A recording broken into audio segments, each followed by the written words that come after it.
Hello students, welcome to CCS academy. तो हम लोग माइक्रो इकोनॉमिक्स में मेजरमेंट ऑफ नेशनल इनकम पढ़े थे और इसमें हमने आपको वैल्यू एडेड मेथड्स से रिलेटेड क्वेश्चन दिया था। होप आप सभी ने उसे ट्राई जरूर किया होगा।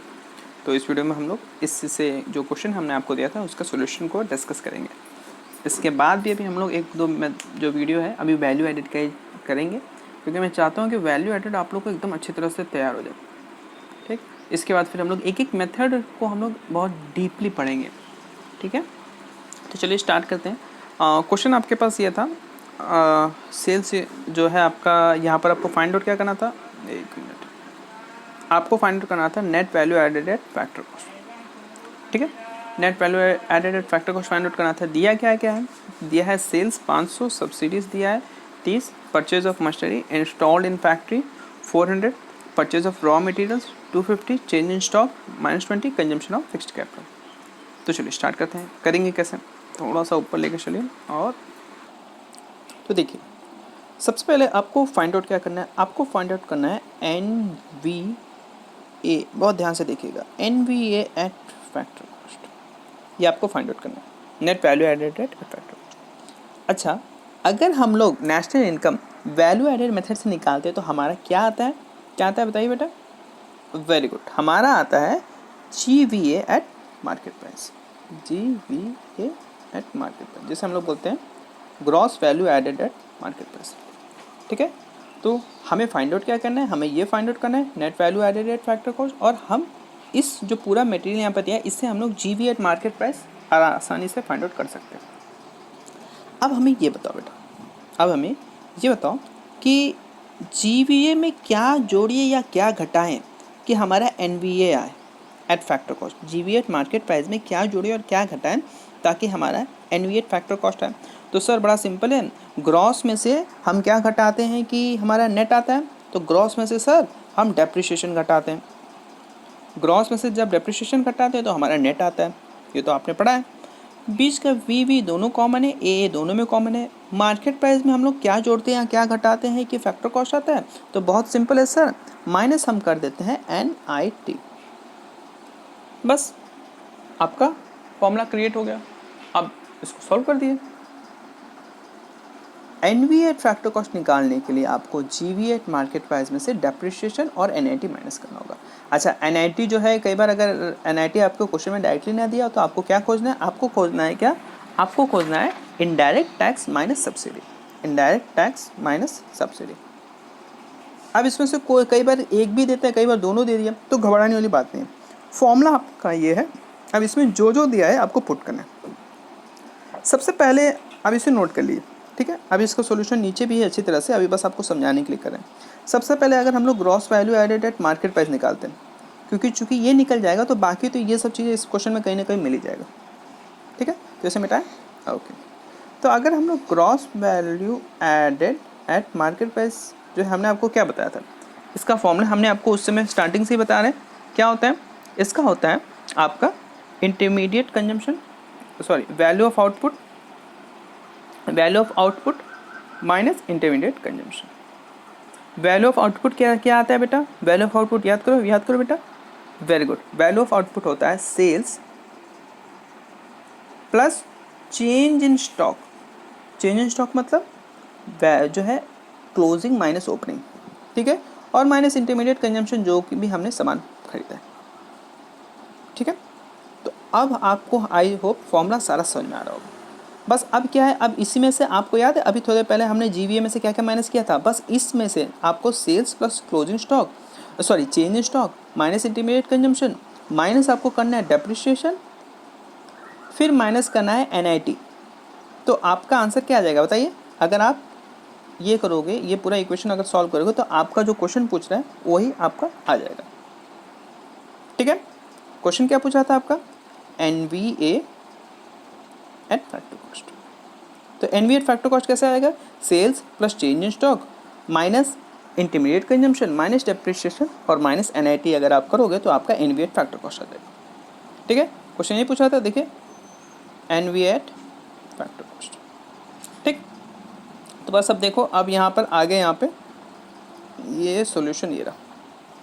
देखो एनवीए फैक्टर कॉस्ट क्या है? Sales plus change in stock minus purchase of raw material.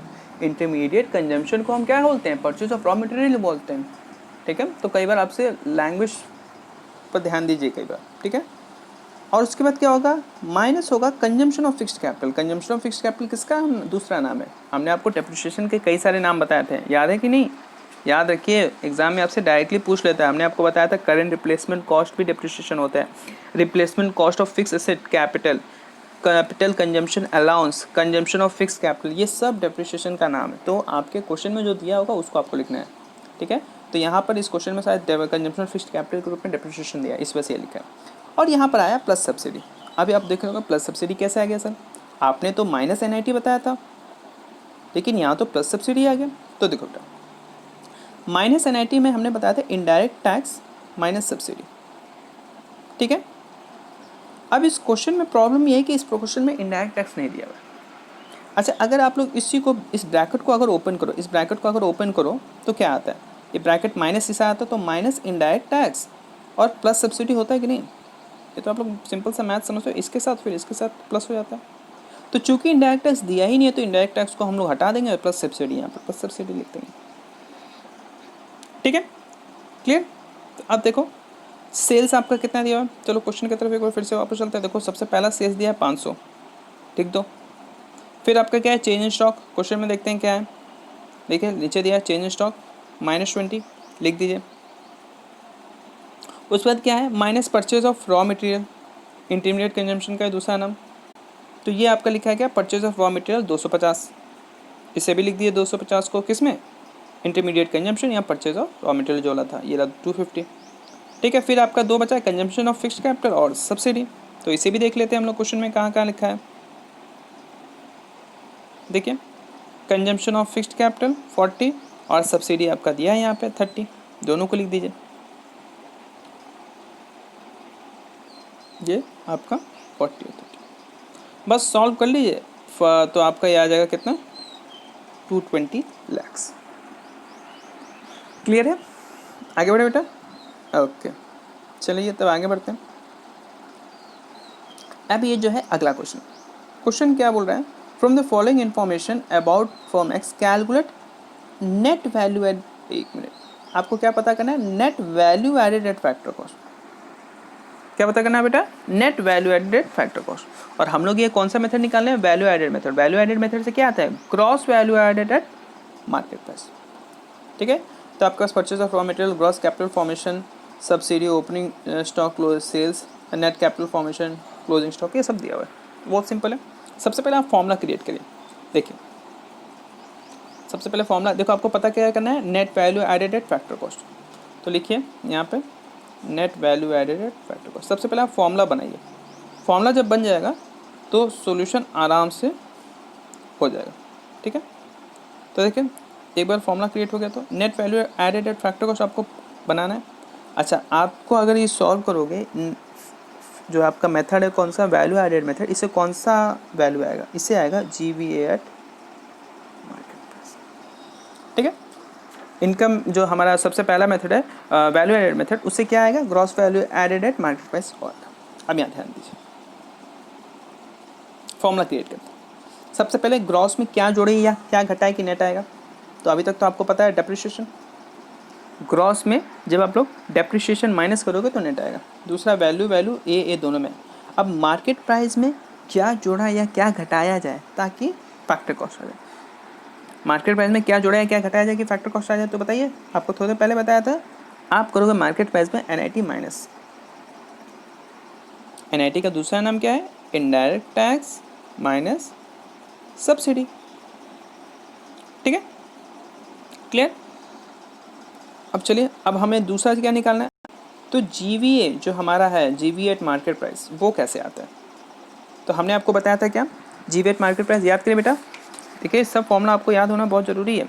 हमने आपको बताया था value of output minus intermediate consumption. Value of output निकालने का हमने क्या बताया था बेटा? Sales plus change in stock. ठीक है, चलिए अब हम लोग इसका जो अब देखें अब 1 मिनट रुके, अब हम लोग इसका जो मेन फॉर्मूला यहाँ पर प्रिंटेड फॉर्मूला उसको देखते हैं तो आपको और समझ में आएगा। देखिए सबसे पहले net value added factor cost निकालने के लिए आप लोग पहले value of output minus intermediate consumption से आप लोग ग्रॉस वैल्यू एडेड निकालोगे। तो वैल्यू ऑफ आउटपुट का क्या होता है, वैल्यू ऑफ आउटपुट निकालने के लिए sales plus change in stock, change in stock के लिए closing stock minus opening stock. यहाँ तक क्लियर है। फिर purchase of raw material intermediate consumption का दूसरा नाम, ठीक। तो यहाँ तक अगर आप निकाल लोगे तो यहाँ तक आपका कौन सी वैल्यू आएगी, यहाँ तक आपकी आएगी gross value added at market price. अब gross value added at market price में क्या क्या आप माइनस करोगे कि आपका net value added at factor cost आएगा। आप करोगे क्या, सबसे पहले हमने आपको बताया क्या डेप्रिसिएशन, और फिर करोगे क्या माइनस एनआईटी। एनआईटी का दूसरा नाम क्या है इनडायरेक्ट टैक्स माइनस सब्सिडी। अगर क्वेश्चन में इसको अगर खोल दोगे तो क्या होगा, अगर इसे ओपन कर दोगे तो ये आ जाएगा माइनस इनडायरेक्ट टैक्स और प्लस सब्सिडी। अब आपको क्वेश्चन में देखना है क्या क्या है। तो अब देखो सबसे पहले डेप्रिसिएशन, माइनस डेप्रिसिएशन है कि नहीं, देखो यहाँ पर माइनस लिखा है, ठीक, माइनस डेप्रिसिएशन। अच्छा यहाँ पर एक और चीज़, यहाँ पर क्वेश्चन में आपको डायरेक्टली डेप्रिसिएशन नहीं दिया है। डेप्रिसिएशन थोड़ा सा ये चीज़ ध्यान दीजिएगा, डेप्रिसिएशन को कई बार आपके पास डेप्रिसिएशन डायरेक्टली ना देके आपको इस तरह दे देगा ग्रॉस कैपिटल फॉर्मेशन और नेट कैपिटल फॉर्मेशन, इन दोनों का डिफरेंस जो होता है ये भी डेप्रिसिएशन के बराबर ही होता है। तो ये आपको थोड़ा याद रखना पड़ेगा।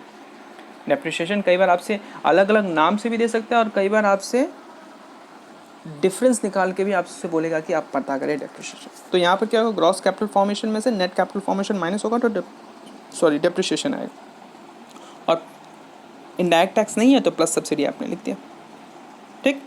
अब क्वेश्चन से देखिए सबसे पहले सेल्स क्या है, सेल्स क्वेश्चन में देखिए क्या है, ये रहा सेल्स 800 पुट कर दिया सेल्स, सबसे पहले 800। फिर क्या है change in stock closing minus opening, देखिए क्या है यहाँ पर ओपनिंग दिया है यहाँ क्लोजिंग दिया है, तो ओपनिंग में जो है क्लोजिंग माइनस ओपनिंग कितना हो गया 40 minus 50 minus 10, change in stock कितना हो गया आपका -10, तो ये 40 माइनस 50 आपका लिख दिया आपने। फिर उसके बाद क्या है परचेज ऑफ रॉ मटेरियल, तो इसे देखिए परचेज ऑफ रॉ मटेरियल ये रहा आपका 500, उसे आप लोग लिख दीजिए ये रहा 500। फिर उसके बाद क्या है डेप्रिसिएशन, डेप्रिसिएशन यहाँ पर नहीं दिया है, यहाँ पर दिया है क्या gross capital formation minus net capital formation होगा। तो देखिए इन दोनों को इस क्वेश्चन में कहा है, देखिए यहाँ ग्रॉस कैपिटल फॉर्मेशन 200 दिया है, नेट कैपिटल फॉर्मेशन 180 दिया है, इन दोनों का डिफरेंस क्या हुआ 20, उसे लिख दिया आप लोग, ठीक है। यहाँ पर 200 माइनस 180। फिर क्या है प्लस सब्सिडी, सब्सिडी देखिए क्वेश्चन में कहाँ दिया है, तो ये आपका सब्सिडी दिया है 60, ठीक है। तो एक बार जब फॉर्मूला बन जाए तब बेसिकली इस पर ध्यान दीजिए, उससे पहले इस पर ध्यान देने की कोई जरूरत नहीं है, ठीक है। सबसे पहले आप लोग फॉर्मूला क्रिएट करिए, फिर इस क्वेश्चन देखिए बहुत आसानी से समझेगा। बस आप सबको सॉल्व करेंगे 3,30,000 आ जाएगा, ठीक है। तो इसी के साथ हमारा ये कंप्लीट होता है, ठीक।